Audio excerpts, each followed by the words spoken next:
Good evening, everybody. It is time for our weekly bedtime story. Have you had a busy day? Have you had a busy week? I have known what you've been up to all week.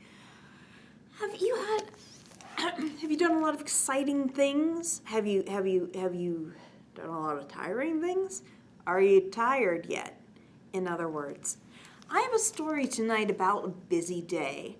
And about how sleepy everybody gets afterwards, including the grown-ups.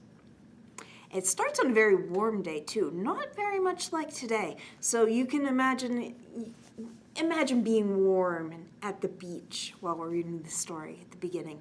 And that'll maybe keep you cozy for bedtime as we lay down. This book is called 20 Yawns by Jane Smiley and illustrated by Lauren Castillo.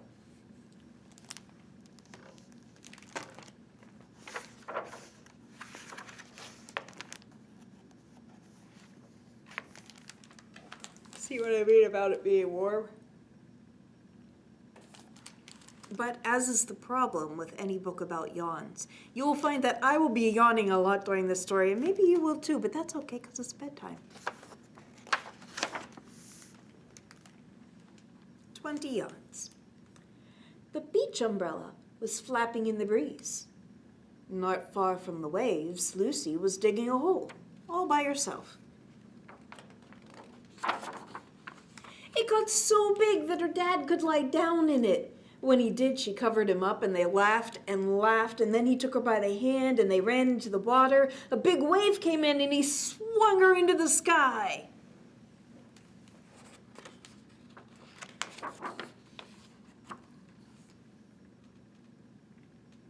Lucy walked with Mom and Dad all the way to the end of the beach. Way down there, there's a pier down there. By a cafe. On the way back, Lucy rolled and rolled down the soft, warm dunes. Even though she got dizzy and sandy, she didn't want to stop. Mom and Dad and Lucy stayed longer at the beach than they ever had before. Lucy yawned. Mom yawned. Dad yawned.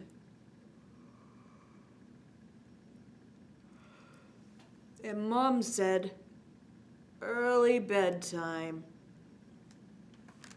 Your Mom and Dad are just as tired as Lucy. Outside Lucy's bedroom, the sun was sinking below the horizon. Stripes of clouds were pink and red. Look at that beautiful sunset. Lucy put her pajamas on inside out, climbed into bed, and yawned a big yawn.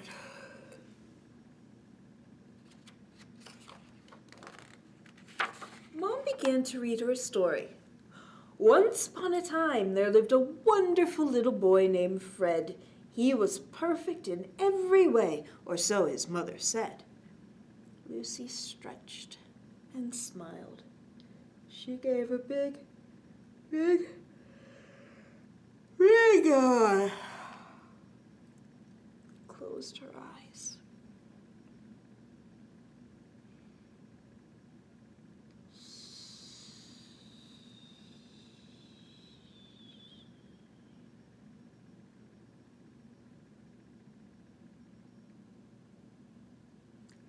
Mom stopped reading. She was asleep.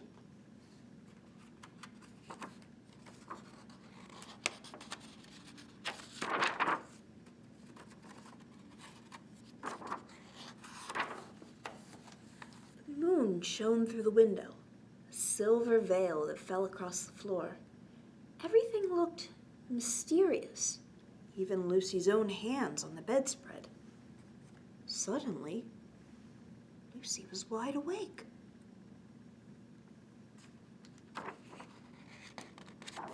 But I'm not Lucy. She looked around. Everyone in the pictures seemed to be watching her. Grandma, Grandpa, Aunt Elizabeth, Mom, Dad, Even Fred and the book that Mama dropped on the floor.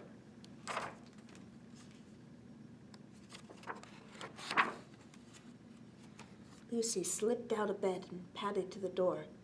Her dad was snoring in the living room. I'm afraid there's going to be more than 20 yawns in this book. The house was very quiet. But Lucy needed Molasses, her bear. He was wedged beneath Hornet the giraffe, Juno the horse, Matilda the alligator, Frank the kangaroo, and his baby Leonard. Swoosh! All the toys fell to the floor.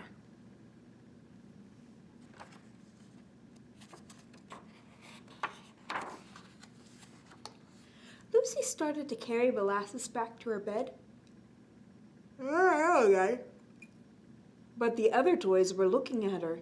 Even Leonard, the baby kangaroo. They all seemed lonely.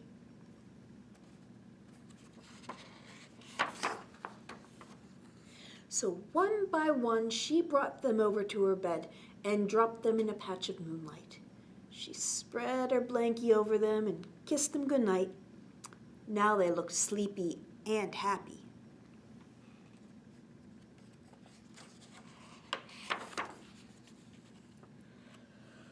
Lucy lay down and snuggled in next to her friends, sighed a big, happy sigh, and yawned.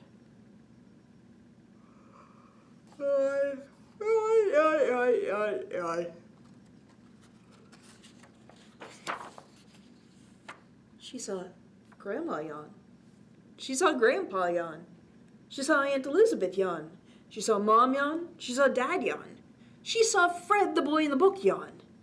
She saw the moon yawn.